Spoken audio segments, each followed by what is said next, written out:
안녕하세요, 뷰티맨입니다. 자, 이번 영상은 반영구 화장이 합법화가 된 후에 변화 현상에 대해서 한번 여러 시각으로 이야기해 보고자 합니다. 아마도 이런 영상을 왜 제작했을까 하고 의문을 가지시는 분들도 있을 것이라고 생각이 듭니다. 자, 이전 영상에서는 우리 정부의 반영구 화장 합법화 발표 및 향후 추진 방향에 대해서 다루어 보았습니다. 해당 영상을 통해서 시청자분들이 많은 질문들을 받을 수 있었는데요. 공통점은 정부의 반영구 화장 합법화에 대한 부정적인 시각도 있었고 긍정적인 시각도 있었습니다. 일단 결론부터 말씀드리면 부정적인 시각을 피력하신 분이나 긍정적인 시각을 피력하시는 분이나 그 주장하는 내용들은 모두 다 옳다고 할 수가 있겠죠. 자, 왜냐하면 모두 걱정하고 피력하는 주장들이었기 때문에 틀리다고 볼 수는 없을 것입니다. 자, 그래서 지금 현재 시점으로 바라보는 현상이 아닌 앞으로 반영구 화장이 합법화되었을 때 미래의 시점을 통해 그 장점과 단점을 미용 분야의 한 사례의 실제 현상을 통해서 그 이야기를 진행해 보고자 합니다. 왜냐하면 반영구 화장의 합법화 추진에 대한 내용이 미용 분야의 공중위생관리법의 개정과 관련되어 있기 때문입니다. 자, 그래야 향후 관련된 반영구 화장에 대한 변화 추이를 어느 정도 객관적으로 추론할 수 있겠죠. 자, 그러면 더불어서 반영구 화장 합법화에 대한 관련된 사람들의 입장을 다각적 시각으로 한번 이야기해 볼까 합니다. 즉 쉽게 말해서 반영구 화장을 시술하는 사업자의 입장에서 또는 의료인의 입장에서 아니면 정부 공무원의 입장에서 그리고 가장 중요한 우리 소비자인 고객의 입장에서 이렇게 다각적인 시각으로 이야기를 진행해 보고자 합니다. 그리고 이 영상의 말미에는 중요한 결론 부분들이 많이 있으니까 여러분들이 끝까지 영상을 시청해 주셨으면 좋겠습니다. 자, 그럼 지금부터 이야기를 시작해 보도록 하겠습니다. 첫 번째로 우리 반영구 화장을 시술하는 사업자의 입장에서 이야기해 보도록 하겠습니다. 자, 여기서도 당연히 반영구 화장 합법화에 대한 긍정적인 시각과 부정적인 시각을 가지고 있는 분들이 있을 것입니다. 모두가 찬성하는 것은 아닐 테니까요. 현재 상황으로 본다면 한국에서의 반영구 화장은 의료인만 시술이 가능합니다. 즉 의료인을 제외한 시술 행위는 불법이 되는 것이죠. 자, 왜냐하면 행정상의 어떠한 행정법률 행위도 한국에는 존재하지 않습니다. 다만 의료법상의 침술 행위에 대한 범위로 과거 법원 판결에 의하여 현재까지 반영구 화장에도 적용되고 있는 것이죠. 자, 그렇다면 대부분 분들이 반영구 화장이 합법화가 되는 것에 찬성하고 있는 이유는 무엇일까요? 그 이유 중 큰 것 중에 하나는 합법화된 많은 다른 나라들처럼 떳떳하게 사업을 하고 인정을 받는 것이겠죠. 자, 물론 그 이외에도 많은 개인적인 사정과 이유가 있을 것입니다. 또한 부정적인 시각을 가지고 있는 분들에게도 개인적인 사정과 이유가 있겠죠. 자, 어쨌든 그렇게 해서 반영구 화장이 합법화가 되었을 경우 반영구 화장을 시술하시는 분들에게는 새로운 도전이 시작된다고 볼 수가 있을 것입니다. 그 새로운 도전 중에 첫 번째가 바로 국가 자격증 취득일 것입니다. 자격증을 취득해야 반영구 화장을 창업을 하든 관련 업종에 취직을 하든 무언가를 할 수 있을 테니까요. 음지에 있을 때에는 불법이긴 했어도 기술만 있으면 통용되는 자유로운 영혼이었다고 볼 수가 있겠죠. 자, 더군다나 예전에는 실기만 잘하면 영업에서는 지장이 없었습니다. 즉 사업을 하는데 지장이 없었습니다. 불법이긴 했어도요. 자, 어찌됐든 합법화가 이루어진 때부터는 1차 필기 시험부터 떨어지면 실기는 꿈도 못 꾸는 것이죠. 즉 다른 대부분의 국가 자격증들처럼 필기에 먼저 합격하지 않으면 국가 자격증 취득은 물 건너갔다고 볼 수가 있는 것이죠. 즉 아무것도 할 수가 없습니다. 자격증 취득이 안 되면 면허증 발급을 받을 수 없으니 당연히 반영구 화장에 대한 샵을, 즉 반영구 화장 창업은 할 수도 없을 뿐더러 관련 업종에 취직한다는 건 어렵다고 볼 수가 있을 것입니다. 여기서 알 수 있듯이 여러분들이 먼저 무엇을 준비해야 되는지를 알 수 있을 것입니다.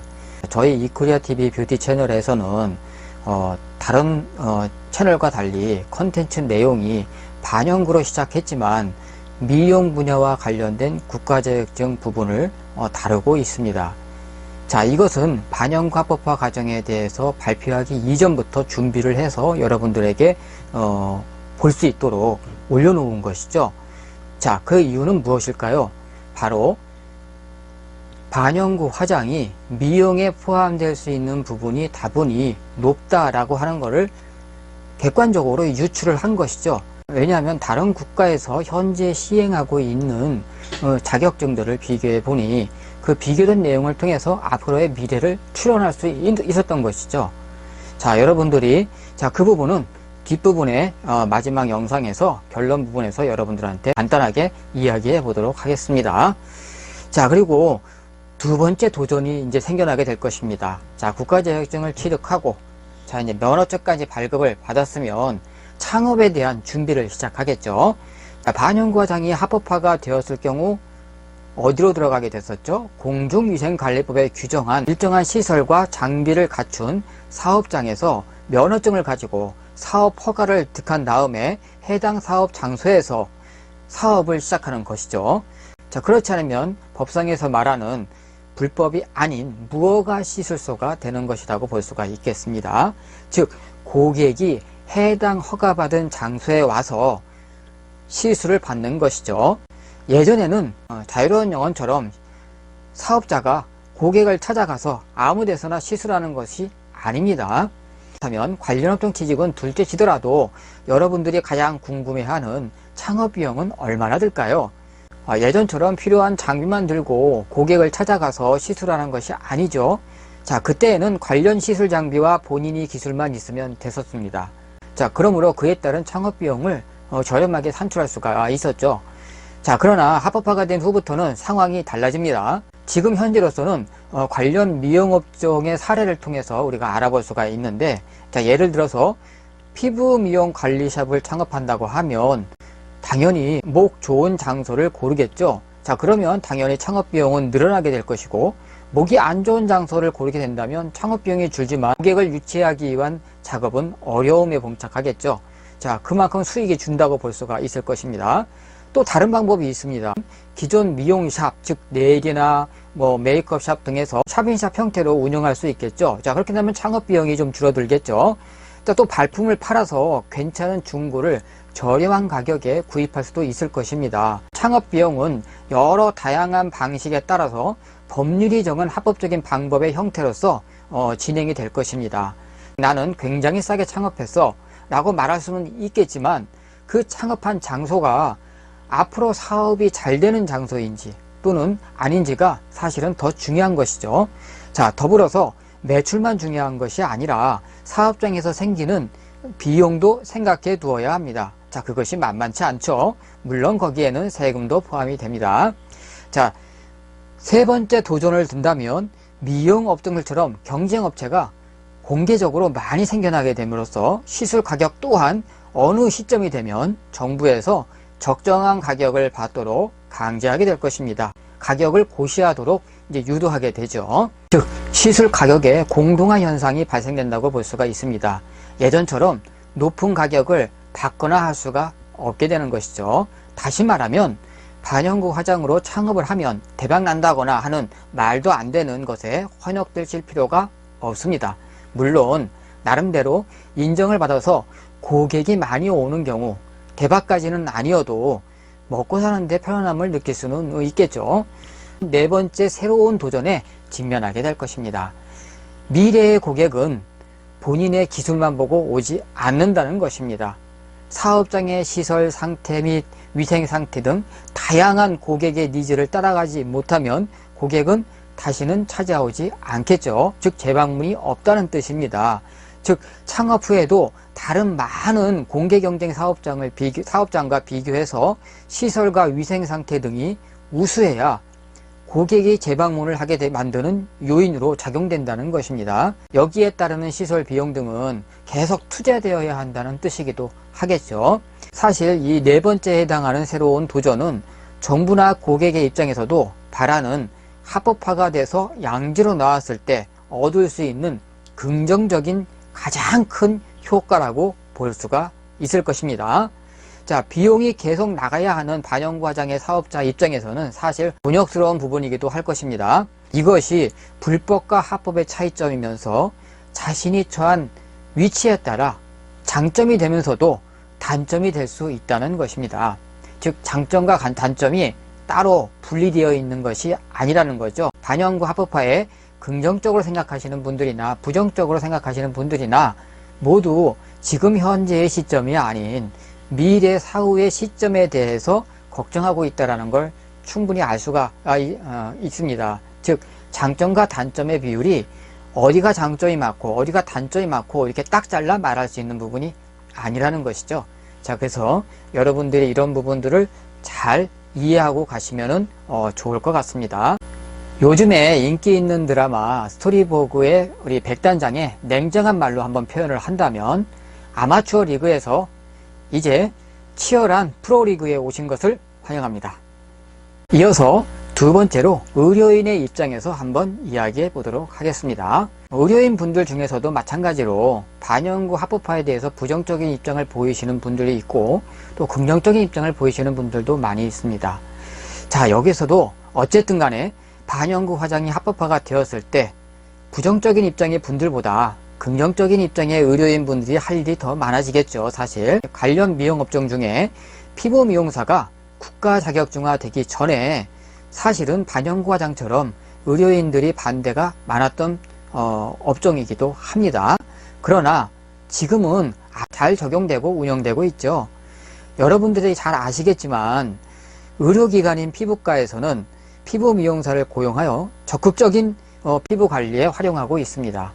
더불어 우리 피부 미용사와 샵인샵 형태로 활용하거나 또는 체인점 형태로 확대 운영하는 의료기관도 있죠. 여러분들이 그냥 이름만 알면 금방 알 수 있는 내노라 하는 우리 체인점화된 의료기관에서 적극적으로 활용되고 있다는 것을 여러분들 알고 계시죠. 그러면 반영구 화장이 피부 미용사처럼 국가 자격증화 될 경우 성형외과나 피부과에서는 가장 유용하게 활용될 수 있는 원천이 된다는 것입니다. 자, 실제 피부 미용사의 국가 자격증을 취득한 사람의 경우는 활용한 사례를 보면 반영구 화장의 국가 자격증화는 곧 피부 미용사의 활용 사례를 그대로 따라가게 될 것이다 라는 걸 금방 우리 이해할 수 있습니다. 사실 수익 면에서도 합법적인 방법이고 의료인은 좀 더 의료적인 면에 집중함으로써 얻을 수 있는 긍정적인 이미지하고 안정적인 수익을 높일 수 있다는 장점을 갖고 있습니다. 또한 가장 큰 강점은 반영구 화장이 잘못됐을 경우 이것을 지우기 위해서는 의료 장비인 레이저 장비가 필요하죠. 의료 장비는 의료법에 따라서 의료인만 다룰 수 있습니다. 물론 의료 장비가 아닌 일반 장비도 있겠지만 솔직히 내가 살펴본 바로는 의료 장비 허가를 받은 레이저 장비가 확실히 깔끔하게 지우는 효과는 있었습니다. 피부 미용사와 마찬가지로 반영구 화장도 의료법 개정이 아닌 공중위생관리법에 들어있는 만큼 의료 장비를 다루는 것은 금지되어 있습니다. 일부 예외 규정을 둔다고 하더라도 의료법의 의료 장비 규정까지는 개정하기가 어렵다고 볼 수가 있겠죠. 더불어서 현재도 마찬가지지만 의료법에 따라 기존 반영구 및 문신 시술 행위가 의료인에게는 합법적인 만큼 국가 자격증이 없어도 가능하다고 할 수가 있습니다. 자, 그것은 기존의 기득권을 보장해 주는 것이죠. 즉 그대로 존중해 주는 것이라고 할 수가 있겠습니다. 자, 그리고 위생과 관련해서 소비자의 인식면에서 의료기관이 반영구 화장 샵이나 기존 피부 미용 샵보다 우위를 차지하는 것 또한 사실입니다. 자, 되려 반영구 화장이 음지에 있을 때보다 반영구 화장이 양지에 있을 때 공개 경쟁 면에서도 강한 강점을 가지고 있는 것이 의료기관이라고 사실 할 수가 있죠. 반영구 화장이 국가 자격증화 됐을 때 그에 따르는 교육과 일반 소비자들에게 전달되는 잘못된 정보보다 올바른 정보가 더 많아질 것은 당연한 결과입니다. 피부 미용사처럼 반영구 화장 자격증 취득자를 고용해서 의료인과 협업하는 의료기관이 체인화가 되는 형태로 늘어날 확률이 높겠죠. 즉 디자인의 장점과 의료인의 장점이 합쳐진 합법적인 경쟁력을 확보하는 의료기관들이 늘어나게 될 것입니다. 그렇다면 의료기관에서 사업적인 면에서 볼 때에는 단점보다는 사실은 장점이 많죠. 의료기관도 일정한 수익을 내야 안정적으로 운영할 수가 있을 것입니다. 즉 안정적인 수익원이 별도로 또 하나 만들어진다고 볼 수가 있겠죠. 자, 소비자에게 아쉬운 점은 미용이다 보니 의료기관에서 시술을 받아도 의료보험 혜택은 받을 수 없습니다. 여기서도 스토리보그에 냉정한 말로 표현을 한다면 앞으로도 쭉 계속 표정관리를 해야 되겠죠. 세 번째로 정부의 공무원의 입장에서 한번 이야기해 보도록 하겠습니다. 사실 공무원은 반영구 과장이 합법화되고 나면 할 일이 더 많아지게 됩니다. 공무원의 입장이라면 귀찮은 일이 하나 더 늘어나는 것이죠. 일반 직장도 그렇겠지만 일거리가 하나 더 늘어난다고 봉급을 많이 주는 것은 아니지 않습니까? 그럼에도 이번 정부에서 공무원들이 대래 먼저 나서서 반영구 과장 합법화를 추진하겠다 하는 내용을 떡하니 발표했을 때 사실 나는 이게 웬일이래? 나도 공무원 출신이지만 와, 이번에는 제대로 조사하고 무언가를 해보려고 노력을 하고 있구나 라는 것을 금방 우리 인지할 수 있었죠. 사실 제일 입법기관인 국회의원들이 지역 주민이라든지 또는 뭐 이익 집단이나 또는 뭐 단체 등에서부터 받은 내용들을 가지고 정치적인 목적을 가지고 나름대로 이렇게 다음 선거를 위해서 또 이제 법령 개정과 같은 것들을 많이 이렇게 상정하기도 하죠. 자, 그런데 이번 건은 좀 상황이 달라졌습니다. 즉 국회의원이 올리기 이전에 공무원들이 먼저 나서서 이 혁신안을 이낙연 국무총리를 통해 발표를 했었죠. 자, 그런 면에서 이번 내용은 확실히 획기적이라고 할 수 있겠죠. 이런 내용으로 봤을 때 정부의 공무원들도 반영구 과장이 합법화되는 것이 국민들에게 더 이익이다 라고 충분히 조사하고 판단했다고 볼 수 있겠죠. 그 이유 중에 하나를 든다면 우리 소상공인의 소득 증대를 목적으로 한다라고 하고 있지만 사실은 국민들의 안전에 우선권을 먼저 두고 있다고 볼 수가 있습니다. 간단한 예를 한번 들어보도록 하겠습니다. 자, 불법 시술을 받은 소비자가 신고를 하는데 어디다가 신고를 하는 게 정상적일까요? 지금 현재로서는 사법기관에다가 신고를 하는 게 정상적이겠죠. 자, 그러나 소비자는 대부분 관련 지방자치단체에 전화를 합니다. 자, 그러면 자치단체의 공무원은 어떤 대답을 할까요? 저희는 권한이 없습니다. 왜냐? 행정적인 모든 행정행위와 관련된 법률이 불법과 관련된 부분은 다루고 있지 않기 때문입니다. 반영구 과장과 관련된 행정행위와 관련된 모든 법령은 존재하지 않습니다. 그러므로 관할 행정처에서는 관리할 수 있는 어떠한 내용도 없는 것이죠. 자, 그러니 어디로 가겠습니까? 담당 공무원은 편하게 저희는 관할이 아닙니다. 그럼 사법기관에다가 신고를 하세요. 자, 이렇게 얘기를 할 것입니다. 공무원의 입장에서는 진짜 편하죠. 뭐 다른 일도 할 것도 없이 그렇게 답변만 하면 끝나니까. 저희는 관할이 아니니까 사법기관에다 신고하시면 됩니다. 이렇게 말하면 사실 끝나니까요. 왜? 하자 없는 내용이거든요, 사실은. 공무원의 입장에서 이렇게 편한 거를 지금 편하지 않겠다, 자기네들은. 거꾸로 반대로 소비자들을 위해서 지금 반영구 과장의 합법화를 통해서 제대로 행정사항에서 관리를 하겠다라고 하는 것입니다. 소비자의 입장에서는 사실 사법기관에 전화하고 왔다 갔다 분통 터지죠. 즉 결과물만, 즉 이미 발생된 결과의 상황만 대처하는 상황이 지금의 현재의 모습입니다. 문제가 일어나기 전에 예방이나 계도나 관리하는 차원이 아니라 바로 그냥 사법기관으로 넘어가 버려서 결과물만 관리하는 차원이죠. 자, 이런 상황에서 국민의 안전이 보장된다 볼 수는 없는 것이죠. 여러분들도 지금 다른 상황들도 보면 아시겠지만 우리 신종 코로나 바이러스 같은 경우도 예방 차원에서 우리가 관할 행정처에서 관리하고 예방하면서 계도하지 않고 반대로 그냥 사후 관리 처리만 한다면 아마도 우리나라도 전국에 걸쳐서 신종 코로나 바이러스가 퍼졌을 것입니다. 자, 중간에 완충지대가 없는 것이죠. 즉 극과 극이라고 볼 수가 있습니다. 더불어서 지금 현재는 반영구 화장이 일반 소비자들에게 대부분 어느 정도 익숙해져 있고 또 외국에 나가서 지금은 우리나라가 불법이다 보니까 외국에 나가서 시술을 하고 오시는 분들이 많습니다. 왜냐면 간단한 시술이기 때문에 여행을 통해서 외국에 들렀다가 하고 오시는 분들도 많이 있죠. 자, 문제가 발생했을 때 보호할 수 있는 장치가 없다는 것입니다. 우리가 말하는 지금 보호장치라는 건, 소비자에 대한 보호장치라는 건 결과물에 대한 보호장치죠. 쉽게 말하면 이미 피해를 본 당사자를 상대로 거기에 따르는 신고에 따라서 사법기관에서 처벌하는 수준으로 끝을 내고 있는 것입니다. 사실은 처벌하기 전에 관리하고 예방하고 계도하고 하는 것이 먼저 있어야 되는 것이죠. 자, 그러한 완충 지역이 부재되어 있는 상태가 지금의 상태라는 것입니다. 자, 그렇다 보니까 보편화되어 있는 반영구 화장을 좀 더 합리적으로, 합법적으로 관리할 필요가 있겠다라는 생각을 가졌을 것입니다. 자, 그러기 위해서는 가장 필요한 게 행정상의 우리 법 규정을 만드는 것이 가장 중요하겠죠.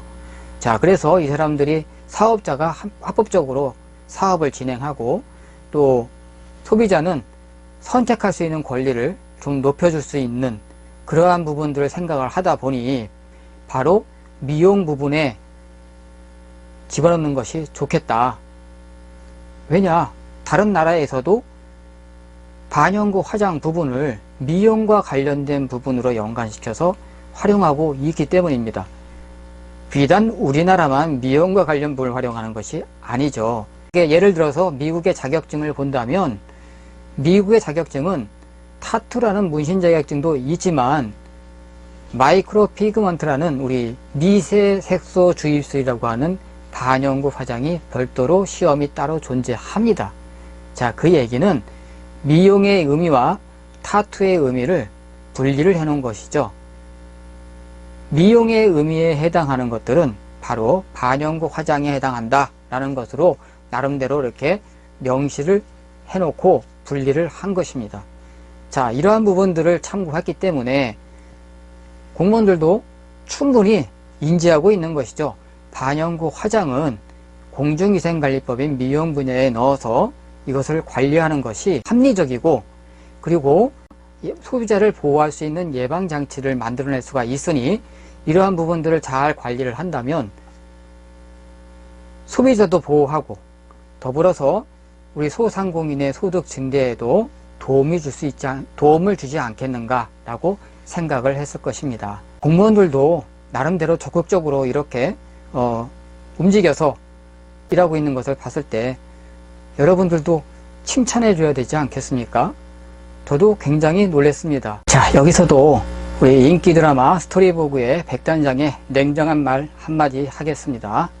이것이 소비자를 중시하는 진정한 사람 중심의 행정이다 라고 말할 수 있겠습니다. 마지막으로 가장 중요한 우리 소비자 중심의 입장에서 이야기 한번 해보도록 하겠습니다. 자, 소비자는 지금 현재 피해를 봤다 하더라도 결과물에 대한 사후 처리에 대한 내용만 이루어지는 상황이라고 할 수가 있겠죠. 예를 들어서 외국에서 시술을 받고 왔는데 잘못될 수도 있는 것이고, 국내에서 우리 불법 시술업소에서 시술을 받고 잘못될 수도 있을 것입니다. 자, 그러나 그것을 예방하고 보호하고 할 수 있는 차원은 결과물만 존재합니다. 중간에 완충장치가 없는 것이죠. 자, 이러한 완충장치를 반영구 화장 합법화를 통해 정상적인 사업체가 등장하고, 또 그것 의료기관은 의료기관대로, 미용샵은 미용샵대로 서로 공존하면서 국민들이 선택할 수 있는 폭이 넓어진다면 굉장히 좋은 것이죠. 또한 소비자는 올바른 선택을 할 수 있는 정보를 공개적으로 많이 얻을 수 있을 것입니다. 음지에 있는 것이 양지로 나왔을 때 올바른 정보들이 많이 생산되고 소비자들에게 전달되겠죠.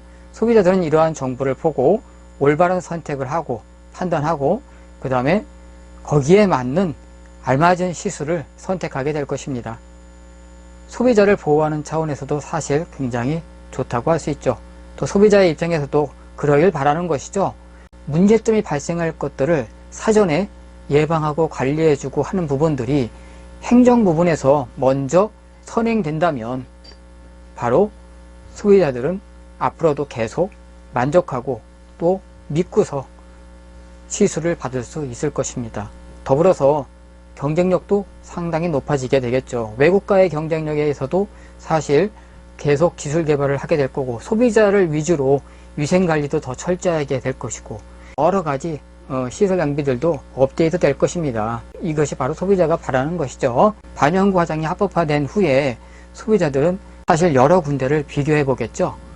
여기는 시설과 위생이 잘 되어 있고 또 고객들에 대한 서비스도 상당히 좋아. 그쪽으로 한번 가볼까? 나 그쪽에다 추천해 주고 싶어. 이런 식으로 얘기하는 분들도 많이 있을 것입니다. 자, 이렇게 공개적으로 나름대로 평가도 소비자가 할 수가 있는 것입니다. 더불어 지금처럼 깜깜이 가격이 아닌 반영구 화장이 합법화된 후부터는 합리적인 가격으로 고객 서비스를 받을 수 있다는 점에서 소비자에게는 가장 큰 강점이라고 할 수가 있겠죠. 자, 이제 마지막 결론 부분을 진행해 보도록 하겠습니다. 반영구 화장이 합법화된 후에는 많은 변화가 있을 것입니다. 물론 미용 분야에 관련된 변화를 가지고도 유추해낼 수도 있겠죠. 반영구 화장이 합법화된 후부터는 좋은 장점도 있겠지만 단점도 존재하고 있습니다. 그 단점이라 한다면 사실 가장 큰 부분이 브로커죠. 좋은 브로커가 있으면 나쁜 브로커도 있습니다. 도움이 된다 싶으면 진입하는 것이 바로 브로커들입니다. 여러분들에게 당부드리고 싶은 것은 돈도 중요하지만 사람도 중요한 것이죠. 자, 이런 것들을 생각해서 여러분들도 차분하게 잘 준비해 주셨으면 좋겠습니다. 그렇기 때문에 여러분들도 차분히 잘 객관적으로 판단을 하셔서 차분하게 준비해 나가는 것이 가장 중요할 것이라고 생각이 듭니다. 2020년 12월까지 공중위생관리법 개정이 있기 때문에 아직까지 시간적인 여유가 있죠. 여러분들은 우선 먼저 선행되어야 되는 것이 무엇인지를 잘 인지해 두셔야만 합니다.